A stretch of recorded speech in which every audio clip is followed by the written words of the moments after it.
السلام علیکم ورحمۃ اللہ وبرکاتہ۔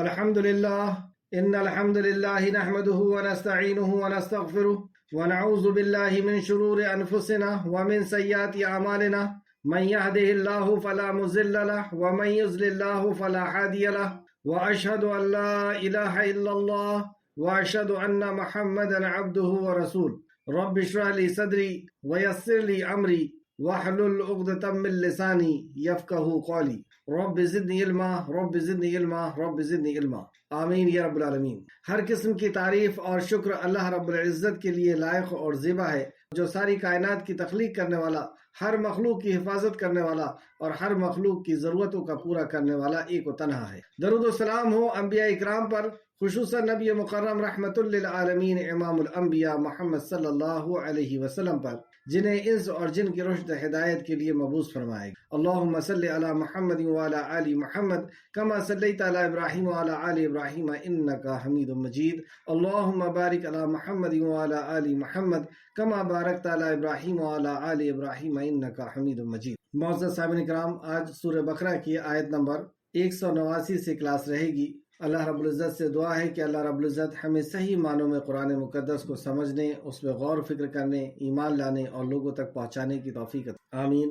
اعوذ باللہ من الشیطان الرجیم۔ اے اللہ، ہم تیری پناہ میں آتے ہیں شیطان سے۔ اے اللہ، تو ہمیں شیطان سے بچا لے کہ اس کے مکر و فریب میں آ کر کے ہم تیرے کلام سے، تیرے دین سے دور ہو جائیں۔ بسم اللہ الرحمن الرحیم۔ اللہ کے نام سے جو رحمان اور رحیم ہے۔ اس عظیم کام کو ہم اللہ سبحانہ وتعالیٰ کے نام سے شروع کرتے ہیں، اور وہ بہت مہربان اور بار بار رحم کرنے والا ہے۔ جو اس کے طرف آتا ہے، اللہ رب العزت اسے ہدایت عطا فرماتا ہے۔ جو اس کے راستے میں جد و جہد کرتا ہے، کوشش کرتا ہے، اللہ رب العزت انہیں ہدایت کی راہیں ضرور دکھا۔ وہ رحمان ہے اور وہ رحیم ہے۔ آیت نمبر 189 لفظی ترجمہ نکال لیں۔ یسألونک، وہ سوال کرتے ہیں آپ سے۔ یہاں پہ اشارہ صحابہ اکرام کی طرف ہے کہ صحابہ اکرام نے یہ عظیم سوال کیا۔ یسألونک، وہ سوال کرتے ہیں آپ سے، انل احلہ، چاند کے بارے میں، چاند کے گھٹنے بڑھنے کے بارے میں، نئے چاند کے بارے میں۔ کل، کہہ دیجیے، ہیا، وہ، مواقیت، اوقات مقرر ہے۔ چاند جو ہے وہ اوقات مقرر ہے، یعنی وہ عالم کے لیے ایک کیلنڈر ہے۔ للناس، واسطے لوگوں کی، ساری انسانیت کے لیے، للناس لوگوں کے لیے، اور الحج، اور حج کے لیے، یعنی اس میں عبادت کی تاریخیں بھی بتائی جاتی ہیں۔ وَلَيْسَ، اور نہیں ہے، وَلَيْسَ الْبِرَّ، نیکی، بِأَنَّ، یہ کہ، تَعْتُو، تم آؤ، بیوتا، گھروں کو، من ظہورها، ان کے پچھلے طرف سے، یعنی پیچھے کے دروازے سے۔ یہ ایک رسم تھی کہ جو احرام میں ہوا کرتا تھا تو وہ سامنے کے دروازے سے نہیں، پیچھے کے دروازے سے داخل ہوتا تھا۔ یہ دور جہالت کی رسم تھی۔ وَلَكِنَّ، اور لیکن، وَلَكِنَّ الْبِرَّ، نیکی، اور لیکن نیکی، من التقویٰ، جو تقوی اختیار کرے۔ نیکی ہے تقوی، اللہ رخی زندگی گزارنا، اللہ کے احکام و مسائل، اللہ رب العزت کے حکم کے مطابق زندگی گزارنا، چھوٹے سے چھوٹا، بڑے سے بڑے گناہ سے بچ جانا، اللہ سے ایسی محبت کہ اللہ کی نافرمانی کا ڈر ہو، اور اللہ کی پکڑ کو جانتا ہو کہ اللہ کی پکڑ سے وہ ڈرے۔ یہ ہے تقوی۔ تو نیکی تقوی ہے۔ تمہاری یہ رسم و رواج کا نام نیکی نہیں ہے۔ آج بھی معاشرے کے اندر ایسی بہت سے رسم و رواج چل رہے ہیں، تو اس سے روک دیا گیا۔ وَاتُوا، اور آؤ تم، بیوتا، گھروں کو، من ابوابہا، ان کے دروازوں سے۔ تو یہاں پہ روک دیا گیا کہ یہ پیچھے کے دروازے سے آنا یہ کیسا رسم ہے؟ تم سیدھے کے سامنے کے دروازے سے آؤ۔ وَاتَّقُوا، اور ڈرو، وَاتَّقُوا اللَّهَ، اللہ سے ڈرو، لَعَلَّكُمْ، تاکہ تم، تفلحون، تم فلاح پاؤ۔ تو فلاح وہ پائے گا جو اللہ رب العزت سے ڈرنے والا۔ اللہ ہم سب کو متقی لوگوں میں سے بنائے، فلاح پانے والوں میں سے۔ وَقَاتِلُوا، اور جنگ کرو، فی سبیل اللہ، کیوں جنگ کرو؟ جنگ کا مقصد کیا؟ فی سبیل اللہ، اللہ کے راستے میں، اللہ کے لیے، دنیا کے مفاد کے لیے نہیں۔ تفسیر میں اس کی اور وضاحت ہوگی۔ تو اللہ کے لیے لڑنا ہے، اپنی ذات کے لیے، اور دنیا کے مفاد کے لیے نہیں۔ الذین، ان سے، اور کس سے لڑو اور کیوں لڑو؟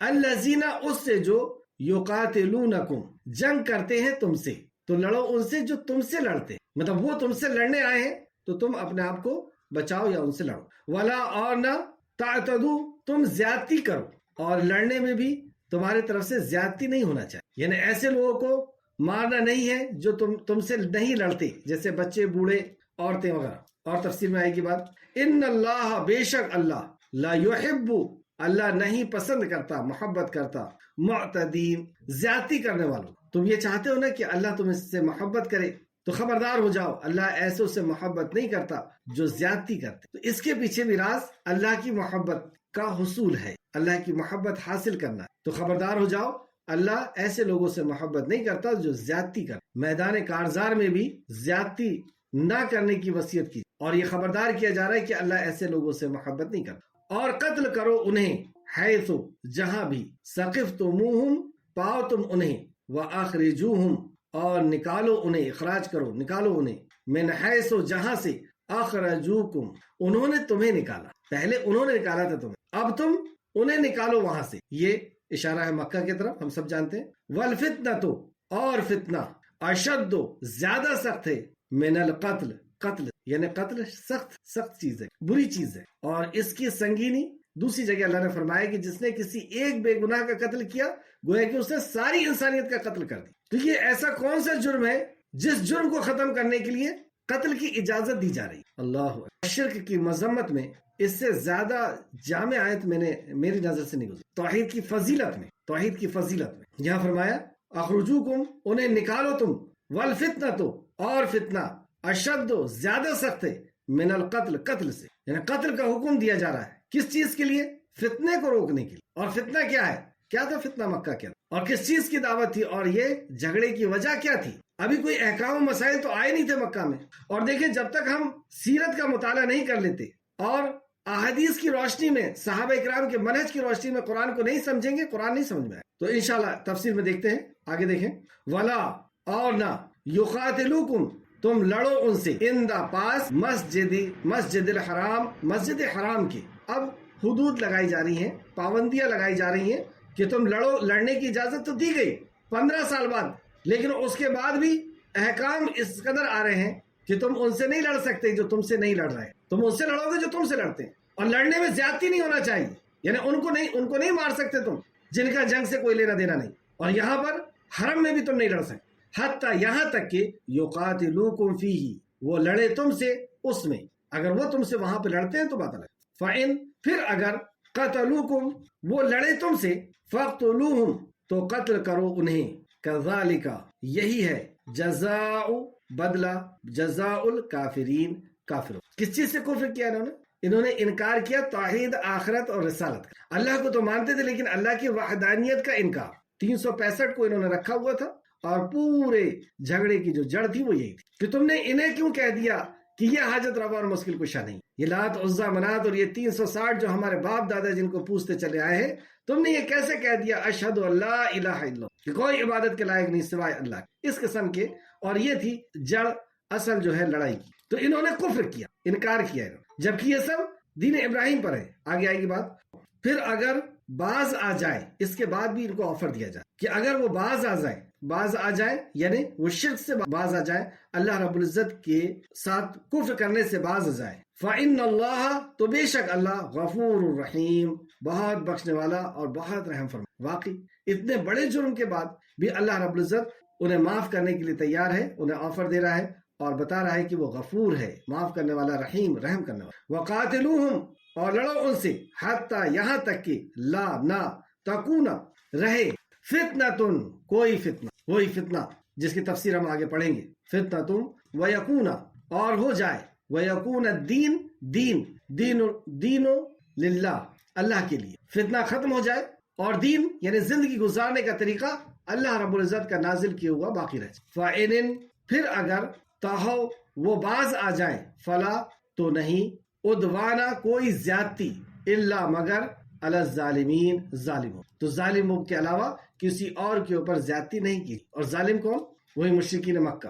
ماہ حرام، بدلہ ماہ حرام کی، والحرمات، اور حرمت کا، قصاص، بدلہ ہے، فمن اعتدی، تو جو کوئی زیادتی کرے، علیکم، تم پر، فاعتدوا، تو زیادتی کرو، علیہ، اس پر، بمثلی، اس طرح، اس کے مثل، ما، جیسا، تدا، اس نے زیادتی کی، علیکم، تم پر، مطلب جتنی اس سے زیادتی کی اتنی ہی زیادتی تم اس سے کر سکتے ہو۔ واتقوا، اور ڈرو، واتقوا اللہ، اللہ سے۔ جہاں پر بھی بدلے لینے کی، قصاص کا اجازت دی گئی ہے، وہاں پر بار بار کہا جا رہا ہے کہ اللہ رب العزت کا تقوی اختیار، کہیں تم سے زیادتی نہ ہو جائے، اس جوابی کاروائی میں تم سے کہیں زیادتی نہ ہو جائے۔ واتقوا اللہ، اور ڈرو اللہ سے، وَاعْلَمُوا، اور جان لو، ان اللہ، بے شک اللہ، مع، ساتھ ہے، متقین، متقیوں، اللہ متقیوں کے ساتھ ہے۔ جوابی کاروائی میں تم اپنے ہتھیار تو اٹھا رہے ہو، لیکن اللہ کی مدد کے بغیر تم کچھ نہیں کرتے۔ اور اللہ کس کے ساتھ ہے؟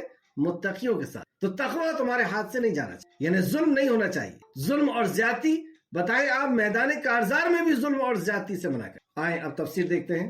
بات صحابہ اکرام کے ایک بہت ہی اہم سوال سے شروع ہوتی ہے۔ نمبر 89، یسألونک عن الاہلہ، نبی کریم صلی اللہ علیہ وسلم آپ سے چاند کے احوال کے متعلق سوال کرتے۔ صحابہ اکرام نے سوال کیا کہ یہ چاند گھٹتا بڑھتا ہے، ایسا کیوں؟ اللہ سبحانہ وتعالیٰ نے اپنی تخلیق پر غور و فکر کرنے کی ہمیں دعوت دی۔ کیا کبھی ہم نے یہ غور و فکر کیا کہ آسمان میں بہت سے سیارے ہیں، لیکن چاند ہی ایک ایسا ہے جو گھٹتا اور بڑھتا ہے؟ سورج ایسا نہیں ہوتا، دوسرے ستارے بھی ایسے نہیں ہوتے، لیکن چاند ہی کبھی چھوٹا دکھتا ہے، پھر کبھی بڑا، پھر کبھی اور بڑا، پھر کبھی اور بڑا، اور کبھی ختم ہو جاتا ہے۔ جبکہ اتنی بڑی مخلوق اور ہمیشہ اسی زاویے کے اعتبار سے، اسی طریقے سے یہ کم اور زیادہ ہوتا ہے، تو اس کا مقصد کیا ہے؟ یہ صحابہ کرام نے پوچھا کہ اللہ رب العزت کی اس تخلیق کا کیا مقصد ہے کہ کبھی یہ کم ہوتا ہے، کبھی یہ زیادہ ہوتا ہے؟ کیونکہ اللہ رب العزت نے دنیا کے اندر جو بھی چیز پیدا کی ہے وہ بے مقصد پیدا نہیں کی، ہر چیز با مقصد ہے۔ تو چاند کا ایک مقصد تو روشنی سمجھ میں آتا ہے، لیکن یہ کم زیادہ ہونا، اس کا کیا مقصد؟ ایسا کیوں؟ کتنا ٹیلنٹڈ سوال کیا صاحب۔ تو اللہ رب العزت نے اس کا جواب دیا، اور آپ سے چاند کے متعلق سوال کرتے ہیں، کہہ دیجئے وہ لوگوں کے لیے اوقات ہے، یہ وقت ہے، وقت کو یعنی دنوں کی گنتی کا بتانے والا ایک کیلنڈر ہے جو ساری انسانیت کے سر کے اوپر لگا، جس سے یہ مہینوں کا پتہ کرتے ہیں، اور حج کے دنوں کا بھی پتہ کرتے ہیں، اور طلاق میں عدت کے دنوں کا بھی پتہ کرتے ہیں، اور اسی طریقے سے اور بھی احکام و مسائل جو گنتی سے تعلق رکھتے ہیں، دنوں سے تعلق رکھتے ہیں، اس کا تعین کیا جاتا ہے۔ اللہ، تو یہ ایک ایسا کیلنڈر جو آج تک اسی حساب سے چل رہا ہے کہ پہلے دن بہت باریک چاند رہے گا، پھر اس کے بعد تھوڑا بڑا، پھر اور جب کیلنڈر نہیں ہوا کرتے تھے تو لوگ چاند کو دیکھ کے بتا دیتے تھے کہ آج کیا تاریخ ہے، یعنی اس کی موٹائی کو دیکھ کر کے۔ تو کہہ دیجئے وہ لوگوں کے لیے اور حج کے لیے اوقات مقرر ہے۔ تو یہ صرف مہینوں کا حساب ہی نہیں، ساتھ میں اللہ رب العزت نے یہ بھی بتا دیا کہ اس سے عبادت کا بھی تعلق ہے، اور حج کے دنوں کو بھی اسی کے حساب سے طے کیا جاتا ہے یا دیکھا جاتا ہے۔ پھر اس کے بعد دوسرے احکام، اور نیکی یہ نہیں کہ تم اپنے گھروں میں اس کے پیچھے کے دروازے سے داخل ہو، اس کے پیچھے کے دروازے سے آؤ۔ یہ رسم دور جہالت کی رسم تھی، یعنی دور جہالت والا دور کہلاتا ہے جس میں قرآن کا نزول نہیں ہوا تھا، نبی مکرم صلی اللہ علیہ وسلم نے اس دین کو لوگوں تک پہنچانا نہیں شروع۔ تو جو لوگ حج کرنے جاتے تھے یا عمرہ کرنے جاتے تھے تو وہ احرام اتارتے نہیں تھے، اور احرام گھر میں پیچھے کے دروازے سے آ کر کے اتار، سامنے کے دروازے کیوں نہیں آ رہے سامنے کے دروازے سے؟ کیونکہ ہم نے احرام پہ۔ بخاری شریف حدیث نمبر 4512 تو اللہ رب العزت نے، اور ایسے کئی رسمیں ہمارے معاشرے کے اندر بھی پھیلی ہوئی، کئی قسم کی رسمیں، اور انہی رسموں کو بہت مضبوطی سے پکڑا جاتا ہے۔ پرانے لوگ ان رسموں کو بہت مضبوطی سے پکڑتے اور یوں سمجھتے ہیں کہ یہی دین ہے اور یہی اللہ کی رضا کا ایک راستہ ہے، یہی اسلام ہے، اور انہی رسم و رواج کے ساتھ وہ جی رہے ہیں۔ تو اللہ رب العزت نے بتایا کہ اللہ کو اگر راضی کرنا چاہتے ہو، دین جاننا چاہتے ہو، اللہ کی رضا جاننا چاہتے ہو تو سنو، اور نیکی یہ نہیں کہ تم اپنے گھروں میں ان کے پیچھے کے ڈور سے داخل ہو، دروازے سے آؤ، بلکہ نیکی یہ ہے کہ آدمی پرہیزگاری اختیار کرے، تقوی اختیار کرے، یہ ہے نیکی، کہ اللہ کی ناراضگی سے ڈرنے والا وہ بنے، یہ نیکی ہے۔ اور تم اپنے گھروں میں ان کے دروازوں سے آؤ۔ اب اس رسم کو توڑ دیا، ختم، کہ یہ نہ اللہ رب العزت کی طرف سے ہے نہ رسول کی طرف سے، یہ کہاں سے آئے رسم؟ تو تم اپنے سامنے کے دروازے سے آؤ، اور تم اللہ سے ڈرو اگر تم فلاح پانا چاہتے، لعلکم تفلحون، فلاح اگر تم پانا چاہتے ہو تو اللہ سے ڈرو۔ تفلحون، یفلحون، مفلحون فلاح کے معنی میں ہے، اور یہ الفاظ قرآن میں 40 مقام پر آئے ہیں کم و بیش، اور اس میں بتایا گیا کہ یہ کرو گے تو تم فلاح پاؤ گے۔ اور فلاح کون سی؟ دنیا اور آخرت کی کامیابی۔ اور ہم میں سے کون ہے جو کامیابی نہیں چاہتا؟ تو کامیابی کے لیے اللہ سبحانہ وتعالیٰ نے 40 مقام پر بتایا کہ یہ چیزیں تمہارے اندر ہوگی تو تم فلاح پاؤ گے، کامیاب ہو۔ ان 40 کو نوٹ کریں، اس میں سے ایک یہ ہے کہ اگر تم تقوی اختیار کرو گے تو تم فلاح پاؤ، ورنہ ان رسم و رواجوں کو پکڑے رہو گے اور اسی کو سب کچھ سمجھتے رہو گے، یہ نہیں ہے فلاح کی چیز۔ اللہ کا تقوی ہے، اور اللہ کا تقوی کیا؟ کہ اللہ کی نافرمانی سے بچے، اللہ سے ایسی محبت ہو کہ اس کی نافرمانی کا ڈر ہو، اللہ کی پکڑ کو ایسا جانتا ہو کہ اس کی پکڑ کا ڈر ہو. آگے آیت نمبر 100. اور تم اللہ راہ میں ان سے لڑو. یہاں لڑائی کے بارے میں کہا. یہ لڑائی کا پہلا حکم ہے جو مدینہ میں دیا گیا. ابھی تک ظلم سہنا تھا اور صبر کرنا. مکی زندگی ہم دیکھ چکے کہ مکی زندگی میں 13 سال تک مسلسل صحابہ اکرام پر نبی مکرم صلی اللہ علیہ وسلم کے اوپر ظلم اور ستم کے پہاڑ توڑے گئے. ایسے ایسے ظلم کیے گئے جو زمین و آسمان نے کم ہی دیکھے ہوں گے. وہ کوئی ظلم ایسا نہیں تھا جو ان کے اوپر نہیں کیے. ان کو گھروں سے نکال بھی دیا گیا, انہوں کو مارا گیا, پیٹا گیا, گھسیٹا گیا, جلایا گیا, کاروبار چھین لیا گیا, رشتہ داریاں چھین لی گئی, بیوی سے شوہر کو الگ کر دیا گیا, کبھی بچوں سے الگ کر دیا گیا, اور مکہ سے نکل جانے پہ مجبور کر دیا گیا ورنہ مار ڈالا. لیکن جوابی کارروائی کے لیے اللہ کی طرف سے حکم نہیں آیا. 13 سال تک صرف صبر اور صبر کرنا. اور پھر جب مکہ سے مدینہ ہجرت کر کے چلے گئے اور ایمان والے وہاں پر اکٹھا ہو گئے تو 2 سال تک وہاں پر بھی ایسے کوئی حکم نہیں تھا. اب ان لوگوں نے اسلام کو ختم کرنے کی سازشیں کرنا شروع کر پوری دنیا نے کہ یہ امن و امان کا گہوارہ کیسے بن گیا مدینہ. یہاں پر ان کی من مرضی کی چیزیں حرام ہو چکی تھی, جیسے شراب, جوا, مرڈر, عورتوں کے اوپر ظلم, شرک اور بدعت. یہ چیز ان کو برداشت نہیں ہو رہی تھی. اب اللہ سبحانہ و تعالیٰ نے حکم جاری کیا کہ اگر یہ تمہیں مارتے ہیں تو تم بھی انہیں مارو, کیونکہ اگر نہیں ماریں گے تو کیا ہوگا, ختم ہو جائے گا. یہ امن و امان جو ابھی قائم ہوا تھا یہ ختم ہو جاتا. ایک چیز اور سمجھ لیں جو اس کے پہلے بتائی گئی تھی شروع میں, کہ مکہ کے اندر کون سے مذہب کے ماننے والے تھے.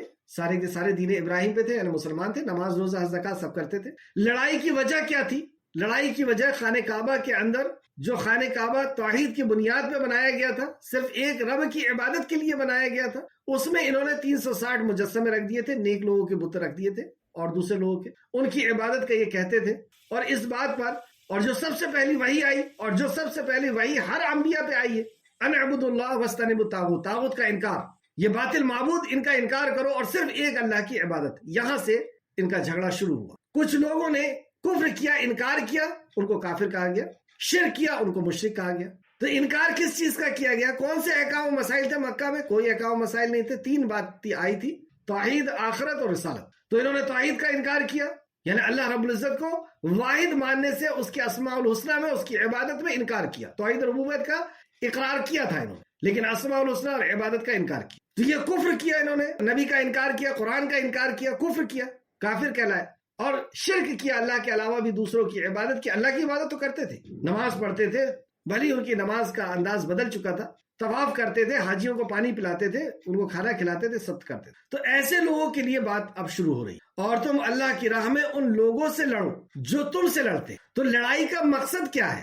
اللہ کی راہ میں, یعنی دولت کے لیے لڑنے کا نہیں کہا جائے, بادشاہت کے لیے, ملک کے لیے, زمین کو بڑھانے کے لیے, کسی عورت کے لیے, سرداری کے لیے نہیں. یہ تو آفر مکہ میں بھی کیے گئے تھے. ان کا وفد آ کر کے رسول کریم صلی اللہ علیہ وسلم سے کہا تھا کہ آپ اس پیغام کو بند کر دیں, اس دین کی دعوت کو بند کر دیں, بدلے میں آپ کو کیا چاہیے ہم دینے کے لیے تیار. اگر آپ کو سرداری چاہیے تو ہم سب مل کر کے آپ کو سردار منتخب کر لیتے, قبول کر لیتے. اگر بادشاہت چاہیے تو بادشاہت دینے کے لیے تیار ہے. کسی عورت کی وجہ سے کر رہے ہیں تو ہم اس سے نکاح کرانے کے لیے تیار ہیں. سرداری چاہیے, ہر چیز کا آفر کر دیا. لیکن آپ نے کیا کہا کہ ایک ہاتھ میں سورج اور ایک ہاتھ میں چاند بھی رکھ دیں گے تو بھی میں اس کام سے رکنے والا نہیں. اور کام کیا تھا جو سورہ یوسف میں اللہ رب العزت فرمایا, قل ھذہ سبیلی ادعو الی اللہ. اے نبی مکرم ان سے کہہ دیجئے کہ میری راہ یہی ہے, میرے سوچ, میرا مشن, میرا کام یہی ہے, ادعو الی اللہ, اللہ کی طرف بلا. تو جنگ کا مقصد پہلی شروع میں کلیئر کر دیا, وقاتلوا فی سبیل اللہ, اللہ کے راستے میں, یعنی دنیا کی چاہت, دنیا کا حصول, زمین کا حصول, جو اسی وجہ سے جو جنگیں ہوا کرتی. لیکن یہاں پر یہ مقصد نہیں ہے. یہاں پر یہ ہے کہ ساری دنیا کے اندر, جو آگے انشاءاللہ تعالی آئے گی بات, اور تم اللہ کی راہ میں ان سے لڑو.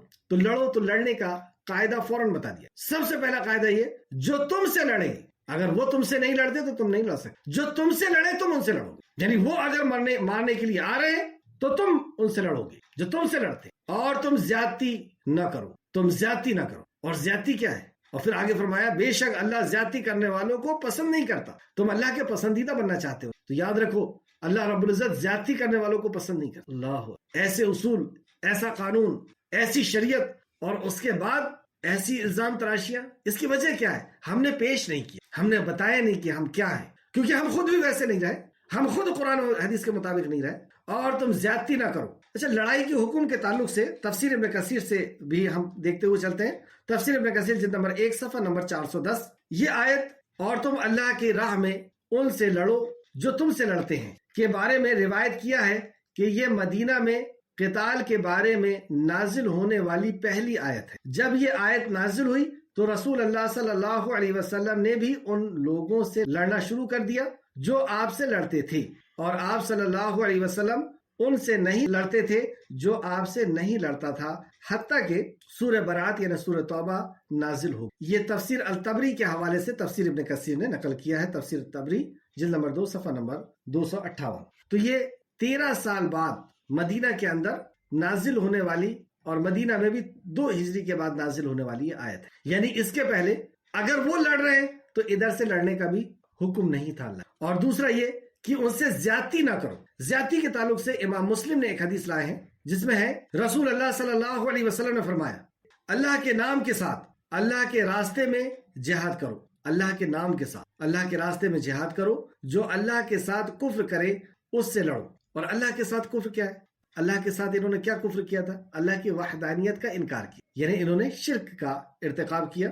جہاد کرو لیکن خیال رکھنا، لیکن خیانت نہ کرنا۔ اب اصول بتائے گئے اس حدیث میں، جو امام مسلم نے اس حدیث کو لے کر کیا ہے کہ اللہ کے کلمے کے ساتھ لڑو اور اللہ کے راستے میں جہاد کرو، جو اللہ کے ساتھ کفر کرے اس سے لڑو۔ جہاد کرو لیکن خیانت نہ کرو۔ پہلا اصول کہ تم خیانت نہیں کر سکتے، نہ عہد شکنی کرو، عہد اگر ہے تو عہد کو نہیں توڑ سکتے، نہ مسلح کرو۔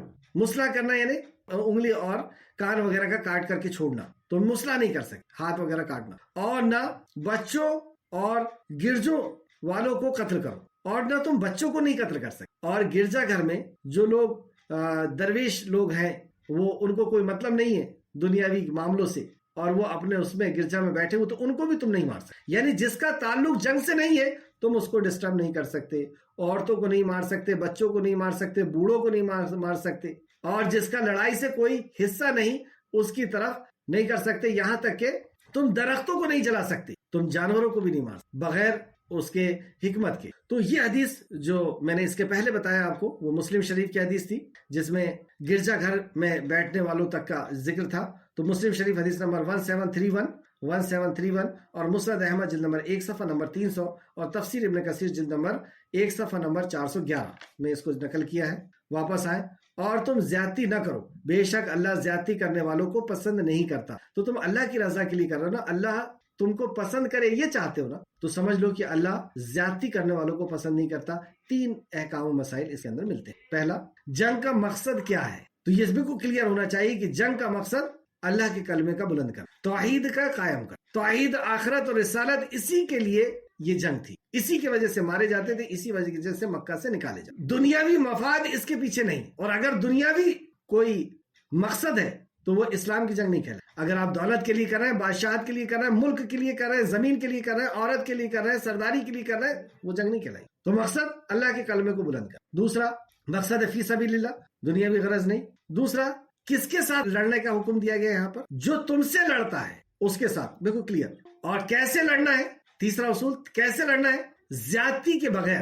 اور زیادتی یہ کہ تم عورتوں کو، بچوں کو، بوڑھوں کو اور ایسے لوگوں جن کا اس جنگ سے کوئی تعلق نہیں ہے اس کو مارو، یہاں تک کہ تم ان کی جائیداد کو بھی خراب نہیں کر سکتے، یعنی پیڑوں کو نہیں کاٹ سکتے، اور بغیر حکمت کے تم جانوروں کو بھی نہیں نقصان پہنچا۔ سبحان اللہ، ایسا صاف کا آگے آیا، تم انہیں جہاں بھی پاؤ انہیں قتل کرو، اور تم انہیں نکال دو جہاں سے انہوں نے تمہیں نکالا۔ تو اب میدان کارزار چل رہی ہے، آمنے سامنے لڑائی ہو رہی ہے، تو تم انہیں جہاں پاؤ قتل کرو، کیونکہ وہ بھی تمہیں جہاں پا رہے ہیں وہاں قتل کر رہے ہیں، اور تم انہیں نکال دو جہاں سے انہوں نے تمہیں نکالا۔ تو انہوں نے کہاں سے نکالا تھا؟ مکہ سے نکالا تھا۔ تو صحابہ کرام کو حکم دیا گیا، نبی مکرم کو حکم دیا گیا کہ انہوں نے جہاں سے تمہیں نکالا تھا تم انہیں وہاں سے، کیونکہ انہوں نے تمہاری جائیداد کے اوپر قبضہ کر لیا ہے، تمہارے گھروں کے اوپر، تمہارے کھیتوں کے اوپر، تمہاری باغیچوں کے اوپر، تو انہیں وہاں سے نکالو۔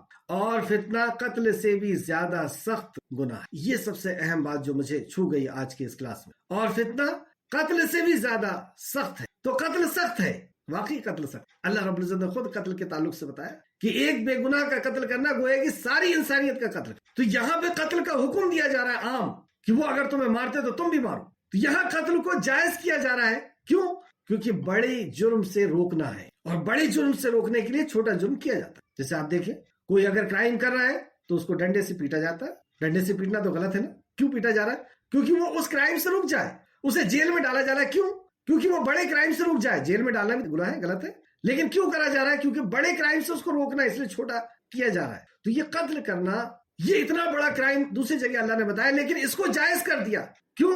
کیونکہ فتنہ اس سے بڑا جرم ہے. تو یہ فتنہ کیا ہے؟ آیت کو پھر دیکھیں. اور فتنہ قتل سے بھی زیادہ سخت ہے. تو فتنہ کیا ہے؟ صحابہ کرام اور تابعین تابعین کی زبانی اس کو ہم سمجھتے ہیں. تفسیر ابن کثیر جلد نمبر 1 صفحہ نمبر 410 اور تفسیر الطبری کے حوالے سے بیان فرماتے ہیں. اور فساد یعنی فتنہ قتل اور خون ریزی سے بھی زیادہ سخت ہے. ابو مالک فرماتے ہیں کہ اس کے معنی یہ ہے کہ جسے کفر و شرک پر تم قائم ہو، یہ تو قتل سے بھی زیادہ بڑھ کر ہے. جس کفر اور شرک پہ تم قائم ہو یہ اس سے بھی زیادہ بڑھ کر. اور کفر کیا تھا ان کا؟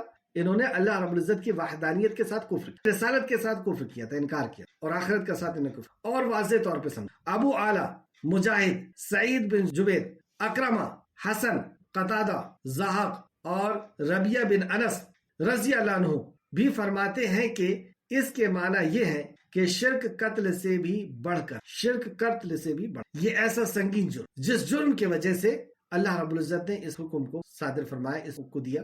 اور اس جرم کو جاننے کی ہمارے اندر کہ ہم جانیں یہ شرک ہے کیا چیز، کون کون سے عمل ایسے ہیں جو شرک ہو جاتے، اور توحید کیا ہے.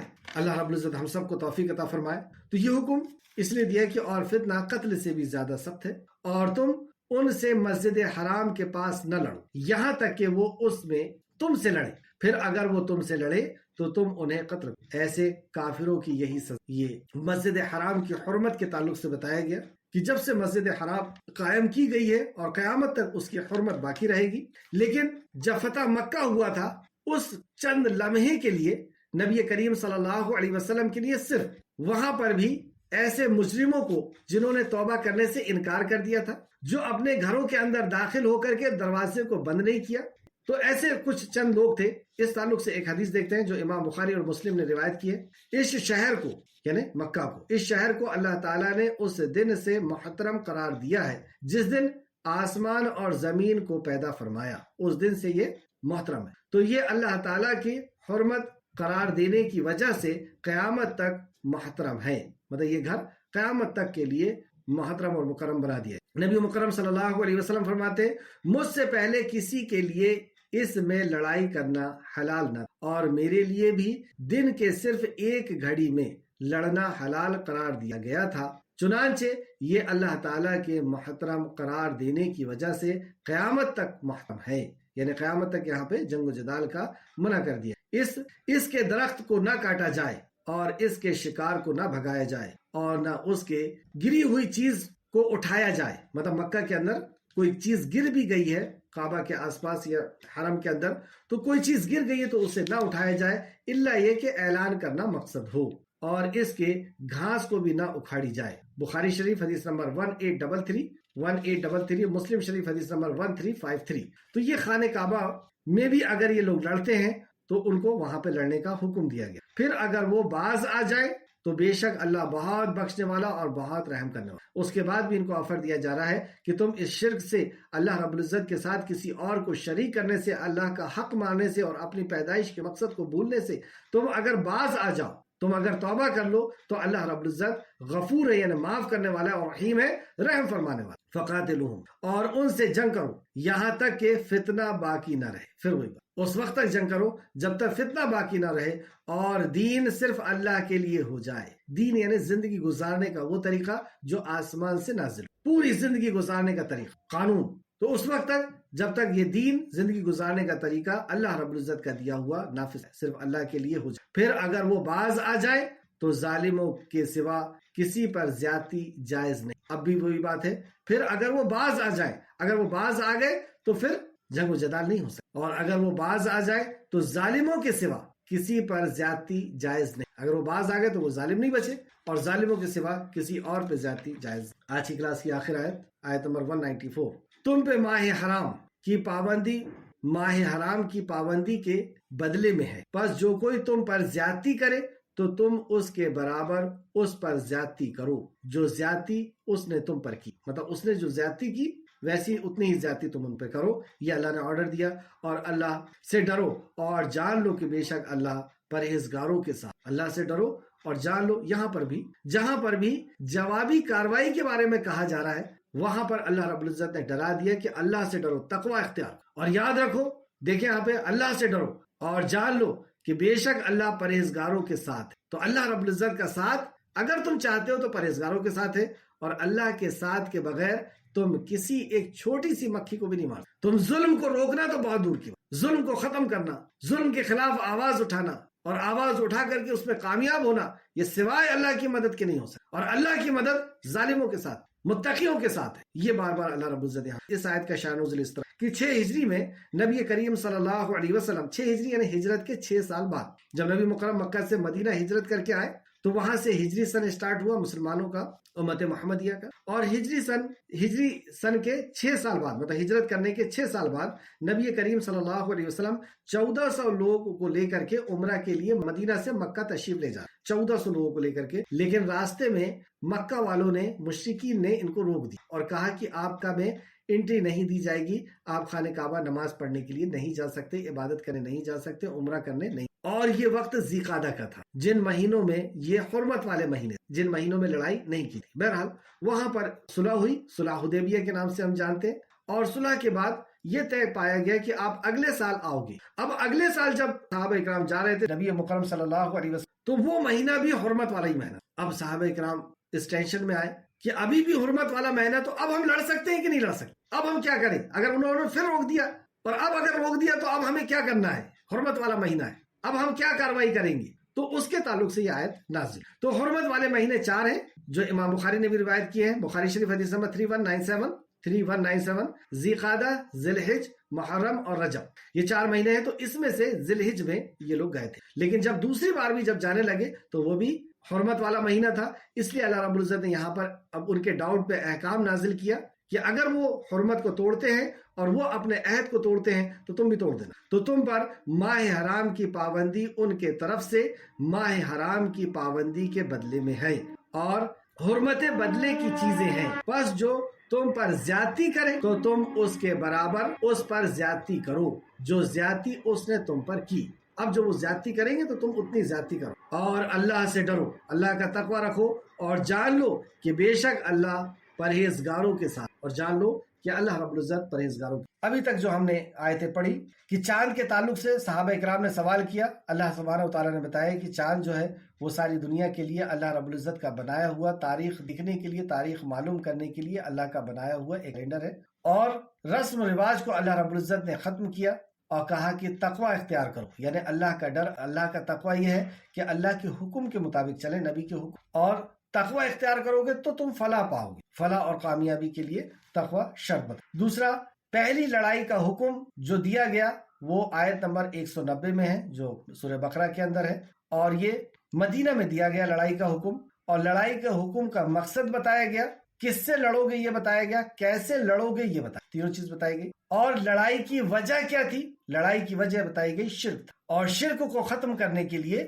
جو کچھ بھی کرنا پڑے اسے کرو، لیکن شرک ختم ہونا چاہیے، لیکن جو کچھ بھی کرو تو اس کے لیے بھی شرائط کہ تم خود سے نہیں مارو گے، وہ اگر ماریں گے، ابھی تک تو 13 سال تک مار کھانے کا حکم اور صبر کرنے، 13 اور 2 15 سال، لیکن اس کے بعد بھی اگر یہ تمہیں ختم کرنے کے لیے آ رہے، تمہیں مار رہے تو تمہیں نہیں مارنا، اور اس کے بعد بھی پابندیاں لگا دی گئی کہ تم ظلم نہیں کر سکتے، زیادتی نہیں کر سکتے، یعنی عورتوں کو، بچوں کو، بوڑھوں کو، اور ان لوگوں کو جن کا تعلق نہیں ہے اس سے نہیں لڑ سکتے، اور مسجد حرام میں بھی تم لڑائی نہیں کر سکتے الا یہ کہ وہ اگر تم سے، اور اگر وہ اس کے باوجود بھی باز آ جاتے ہیں، وہ اپنے رب کی عبادت کے لیے تیار ہو جاتے ہیں، وہ اپنے دین پر لوٹ آتے ہیں، دین ابراہیم پر، تو خبردار ہو جاؤ، اللہ غفور ہے اور رحیم، وہ معاف کرے، اب تم ان سے نہیں لڑ سکتے، جبکہ ظلم تو صحابہ کے اوپر ہوا، لیکن اگر وہ اللہ سے معافی مانگ لیتے تو تم لڑ نہیں۔ سبحان اللہ، ایسی ہوا نبی مکرم صلی اللہ علیہ وسلم نے منزلی کو پکڑ کر کے کھڑے ہوئے، خانہ کعبہ کی چوکھٹ کو پکڑ کر کے، تو مشرکین مکہ لرز رہے تھے کہ آج ہمارے اوپر بہت سخت کاروائی کی جائے گی، کیونکہ ہم نے ان کے ساتھیوں کو 2 ٹکڑے کر دیے، کسی کو جلایا ہے، کسی کو گھسیٹا ہے، کسی کو مارا ہے، کسی کو مکہ سے نکالا ہے، کسی کے گھر لوٹے ہیں، کسی کے ساتھ کچھ کیا ہے۔ اب یہ اس مکہ کے بادشاہ ہو چکے ہیں، اور رسول کریم صلی اللہ علیہ وسلم نے جب خانہ کعبہ کا چوکھٹ پکڑ کے کھڑے ہوئے تو یہ کانپ اٹھے کہ بہت سخت حکم دیا جائے، لیکن نبی کریم صلی اللہ علیہ وسلم نے کیا کہ جس طرح میرے بھائی یوسف نے اپنے بھائیوں کو معاف کیا تھا، میں تمہیں معاف کر۔ کسی ایک صحابہ نے یہ نہیں کہا یا رسول اللہ آپ کیوں معاف کرتے ہیں، میری ماں کو مارا گیا، مجھے جلایا گیا تھا، مجھے گھسیٹا گیا تھا، اللہ کے رسول نے معاف کر دیا، بس بات۔ یہاں پہ اللہ نے فرمایا کہ خبردار ہو جاؤ، اگر وہ توبہ کر لیتے ہیں تو اللہ غفور الرحیم، یعنی تم نہیں لڑ سکتے، اب لڑائی کا معاملہ ختم ہو جائے اور ان سے جنگ کرو یہاں تک کہ فتنہ ختم ہو، شرک ختم ہو، اللہ کے ساتھ کفر، اللہ کی وحدانیت کا انکار، آخرت کا انکار، مرنے کے بعد کی زندگی کا اور رسول کا انکار ختم ہو۔ آپ سوچیں کہ اتنا اہم ہے توحید کا مسئلہ، اور اس کو سمجھنے اور اس کو جاننے کے لیے ہماری کیا کوشش۔ شرک اتنا سخت جرم ہے کہ اسی کے لیے اللہ رب العزت نے کہا کہ جہاں پاؤ ان کو، ایسا جرم جو اللہ کی بارگاہ میں بالکل معافی کے قابل نہیں، اگر یہ شرک کرتے ہوئے مر گیا، توبہ نہیں کیا، تو اللہ رب العزت اسے معاف بھی کرنے والا۔ آخر میں اللہ رب العزت سے دعا ہے کہ اللہ رب العزت ہمیں صحیح معنوں میں اپنے کلام کی معرفت عطا فرما، صحیح معنوں میں معرفت عطا، اور جب تک یہ خالق مالک تو ہمیں زندہ رکھ، اسلام کے اوپر ہمیں زندہ رکھ، ایمان کے اوپر ہمیں زندہ رکھ، اور جب ہمارا خاتمہ فرما تو ایمان کے ساتھ ہمارا خاتمہ نیک وکاروں کے ساتھ۔ آمین یا رب العالمین۔ السلام علیکم ورحمۃ اللہ وبرکاتہ۔